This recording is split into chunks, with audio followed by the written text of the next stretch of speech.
Guys আজকে ভাতে হাঁড়ি নিয়ে সকাল সকাল খেতে বসে পড়লাম না গো। আজকের দিনে আমাদের মধ্যে উনুন জ্বালতে নেই, কালকে রান্না করে রেখেছি, তো এটাকে বলা হয় শীতল পান্তা।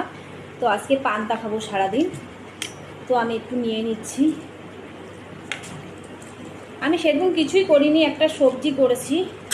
আমাদের ঘরে যেহেতু কিছু খায় না, বাবা এখানটা চিপসের প্যাকেট আছে, এটা তো আমাকে মিট কেসের ওপরে। তো অনেকটাই ভাত দেওয়া হয়ে গেছে। তরকারি করেছিলাম, এই যে একটু তরকারি নিয়ে নিই, কারণ তরকারিটা ফ্রিজে রেখেছি, যদি নষ্ট হয়ে যায় তার জন্য। লবণ না নিলে তো আবার খাওয়া যাবে না ভাতটা। একটু লবণ দিয়ে ভালো করে মেখে নিই।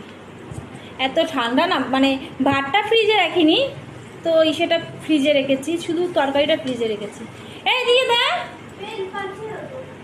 মিট কেসের ওপরে, এই যে শোকেসের ওপরে চিপসের প্যাকেট, শোকেস, ওই শোকেসের ওপরে দেখতে আছে না, শোকেসের ওপরে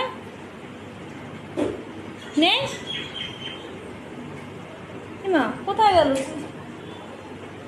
যাই হোক, আমি আগে খেয়ে নিই এটা দিয়ে। পেয়েছিস?